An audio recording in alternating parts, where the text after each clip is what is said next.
이런 건 아니고. 혹시 뭐 킥복싱 배워요? 살찌면 안 돼. 살이 찌지 말라고요? 그건 너무 어려운데 왜냐면은 이 세상에 먹을 게 너무 많은데.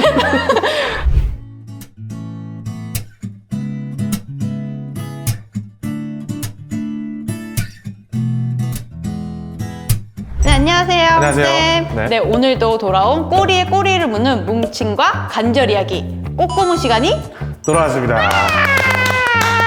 네, 그럼 오늘도 네. 뭘 해야 될까요? 힌트를 한번 주시죠. 오늘은 힌트? 항상 관절 이제 오늘 주제에 대해서 힌트를 그쵸. 주시는데 제가 오늘도 좀 힌트를 좀 드리겠습니다.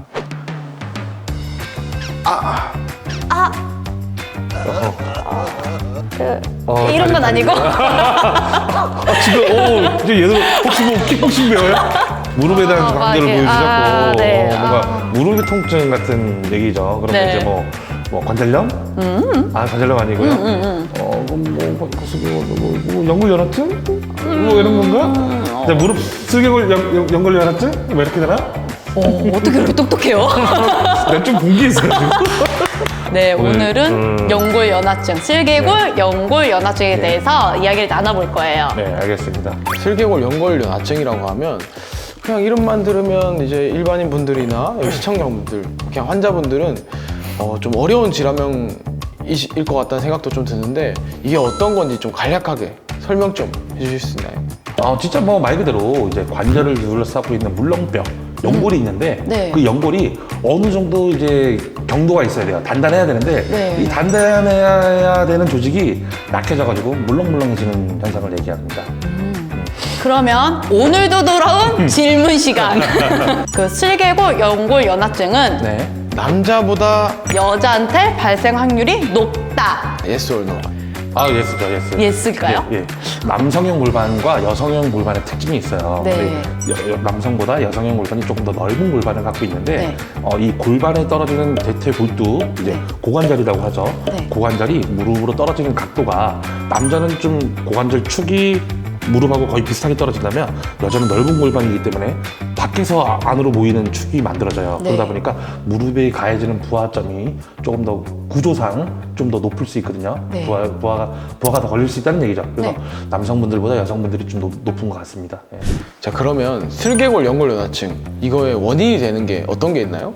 원인은 뭐 여러 가지 이유가 있겠지만 사고라든지 뭐 운동하면서 다치셔서 손상을 받았는데 어긋난 채로 아물었다든지 뭐 골절이 있었는데 그냥 큰 처치를 안 하고 그냥 모르고 그냥 실금 가갖고 넘어간다든지 그럴 때 이제 그때 손상을 받았는데 계속 이제 부하를 받으면서 손상이 될 수 있고요. 흔히 말하는 이제 허벅지 앞쪽 근육, 납작다리 근육이라고도 하고 대퇴사두근이라고도 합니다. 네. 이 근육에 이제 손상을 받았을 때도 무릎에 부하가 많이 걸리면서 연골연화증이 올 수 있습니다. 특별한 이유가 없이도 와요. 진짜 이게 모든 게 다 이유가 있는 게 아니더라고요. 왜 오지? 무거운 이렇게? 물건을 든 적도 없고 많이 걷는 적도 없는데 그냥 뭐 또 이게 인터넷 또 노화라고도 다 표현하기도 어렵고요. 그냥 와요. 이해할 수 없이 그냥 와요. 무릎이 아프면 꼭 진단 받으셔야 됩니다. 예. 네. 병원으로 오세요, 병원으로. 병원으로 올게요. 네. 자, 그럼 우리 예전 선생님. 네. 슬개골 연골연화증에 증세는 뭐가 있을까요? 계단을 오르거나 비단길 오를 때 통증? 내가 오래 앉아있으면 체중 지지가 안 되는데 무릎이 아픈 경우, 그 다음에 앉았다 일어날 때 갑자기 무릎이 하고 아픈 경우, 이런 것들이 대표적으로 좀 있습니다. 대개는 보통 이제 환자분들 얘기를 많이 들어보면 네. 가만히 있을 때는 안 아프다고 하세요. 근데 이제 앉아 있다가 네. 뭐 하려고 일어나면 아프시고요. 그런 경우는 좀 많이 들어볼 수 있고요. 그리고 이 통증이 뭐 무릎 앞쪽으로 좀 많이 떨어진다고 하세요. 무릎 앞쪽으로 통증이 많이 온다고 합니다. 그럼 정형외과에서 슬개골 연골연화증은 어떻게 치료할까요? 붓기, 부종에 따라서 또 좀 다를 수가 있어요. 우리 지난번에 염증을 얘기할 때 네. 붓기가 있을 때는 우리 차가운 거, 따뜻한 거 차가운 거. 그렇죠. 붓기가 있을 때는 차가운 거예요. 좀 아이스로 이제 좀 붓기가 가라앉는 치료도 좀 중요할 것 같고요. 네. 그리고 뭐 당연히 온열 이제 만성기로 넘어갈 때는 온열 치료요법도 있고요. 네. 또 우리 뭐 전기 치료도 받고 뭐 초음파, 뭐 고주파 치료도 받을 수 있고요. 골반의 구조 쪽 근육 문제라든지 무릎 주변에 뭐 관절이나 연부 조직을 좀 이완시킬 수 있는 도수 치료가 또 적응증이 될 수 있고요. 네. 근데 제가 치료를 해보니까 네. 충격파가 짱입니다. 이거가 짱이에요? 충격파가 짱입니다. 그러면 방금 얘기했던 것처럼 슬개골 연골 연화증의 관리법에 대해서 좀 얘기해 주세요. 제가 진짜 환자분들한테 네. 저는 수영 많이 하세요라고 했어요. 수영. 수영. 네. 그러니까 관절의 압박을 덜하게 되고 네. 수영이 되게 좋거든요. 진짜 무릎 아픈 무릎 관절염 있다 하면 수영을 되게 많이 추천했어요. 그렇지만 네. 말 그대로 수영 말고도 할 수 있는 운동들이 있어요. 체중 부하 운동이 있고 네. 체중 부하를 하지 않는 운동이 있어요. 그러니까 우리 뭐 헬스장 같은 데 가도 이렇게 앉아서 다리 머신에 걸어가지고 좀 움직일 수 있잖아요. 네, 이런 운동들. 그렇죠. 이렇게 무릎에 부하를 가지 않고 하는 운동들이 중요한 거예요.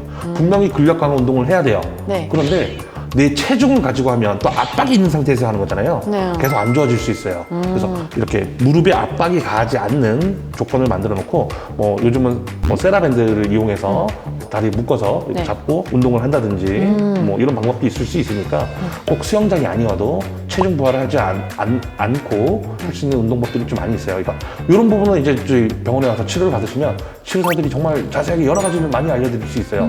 그래서 진짜 무릎에 통증이 있다면 진단을 받고 치료를 받으시는 게 중요할 것 같습니다.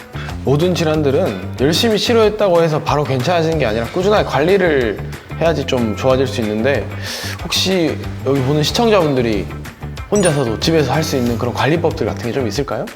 무릎 이제 운동할 수 있는 운동법들이 있을 텐데 기본적으로는 이제 우리 아까 넓적다리 근육, 대퇴사두근이라고 했죠. 네. 바른 자세에서 발달시킬 수 있는 운동이 중요해요. 이런 운동법들은 우리도 뭉치면 푼다 그쵸. 운동법에 대해서 자세히 설명드릴 수 있을 것 같습니다. 좋아요. 네. 그러면은 슬개골 연골 연화증의 예방법에 네. 대해서 좀 얘기 좀 해주세요. 예방법이 정말 중요하죠. 이제 우리나라는요 치료의학과 재활의학이 되게 발달된 나라예요. 그러니까 당연히 우리 의사 선생님들이 수술도 잘하시고요. 저희 물리치료사들이 치료도 잘해요. 그쵸. 근데 하지만 모든 의학의 최고봉은 뭐죠? 최고봉? 예방의학이죠. 아, 예방. 오지 않게 만드는 게 가장 중요하죠. 네. 예지 말고 예방. 예방의학이 가장 중요한데 말 그대로 이제 허벅지 근육 강화가 가장 중요해요. 이제 네. 뭐 뼈대가 우리 몸을 세워줄 거고 그 위에 이제 근육이 덮고 있는 거잖아요. 네. 이제 근육도 뼈대가 짊어져야 되는 짐을 덜어줘야 된단 말이죠. 네. 그래서 이제 우리 넓적다리 근육, 대퇴사두근을 강화를 시키고요. 그리고 살찌면 안 돼. 살을 찌지 말라고요? 아니, 살찌면 안 돼. 그건 너무 어려운데 왜냐면은 이 세상에 먹을 게 너무 많은데 나는 지금도 고민이 살찔까봐 무서워 죽겠는데. 또 살찌면 또 이제 무리가 갈 수 있거든요, 무릎에. 그럼 이만큼도 찌면 안 돼? 한 1kg? 아니, 또 그렇게 따지면 또 그런데, 그러니까 체중 증가도 이제 무릎에 악영향을 미칠 수 있어요. 그러니까 우리가 예방하기로 한 거잖아요. 이런 게 안 그렇죠. 오게 예방하려면 근데 좀 선생님 덜 너무 나가면- 가혹해요. 나도 좀 관리해야 되는데 관절의 부담 무리가 가지 않게 그러니까 뭐 자세 교육이나 이런 교육이 되게 중요한 것 같아요. 그러니까 뭐든지 이제 바른 자세로 운동을 하고 부하가 걸리지 않고 또 무리하지 않고 과연 이거 진짜 너무 이거 좋은 운동이야. 그래서 너무 하면 탈이 나요. 네. 탈이 날 수 있기 때문에 적당히 내 몸의 수준에 맞게 관리하는 게 좀 중요할 것 같습니다. 자, 그럼 오늘 슬개골 연골 연화증에 대해서 얘기를 해봤는데 오늘의 주제는 유익했을까요? 시청자나 일반인 같은 경우는 아까도 설명했다시피 이름만 듣고서는 저 클릭하기도 나는 혹시 아니겠지라고 생각할 수 있을 것 같은데 정말 생각보다 정말 유용한 정보들 그리고 예방법도 너무 간단하고 쉬운 거라서 너무 유익한 시간이 됐던 것 같습니다. 연골 연화증에 보면 무릎 앞쪽에 아픔이 좀 많이 옵니다. 이런 증세가 있고 하면 이런 아픔이 온다고 해서 꼭 연골 연화증이 아닐 수도 있어요. 무릎 주변에 여러 가지 또 질환들이 있으니까 저희가 항상 얘기하는 거죠. 이 증세가 있으면 꼭 병원에 와서 진단을 받으시는 게 중요합니다. 이제 방치해서 만성으로 넘어가고 오래 아프지 말고요. 증세가 있다면 빨리빨리 좀 관리받아서 네. 이 통증에서 좀 더 해소가 됐으면 좋겠어요. 그래서 뭔가 예방도 하고 치료도 하고 이런 정보를 좀 많이 알고 있으면 그래도 이게 관리를 할 수 있겠죠. 네. 그래서 이런 앞으로도 계속 이 관련 질환에 대해서 계속 얘기하는 시간이 좋을 것 같습니다. 좋죠. 네. 그럼 오늘의 주제는 여기까지죠? 오늘 좀 빨리 퇴근할까? 너무 좋아요.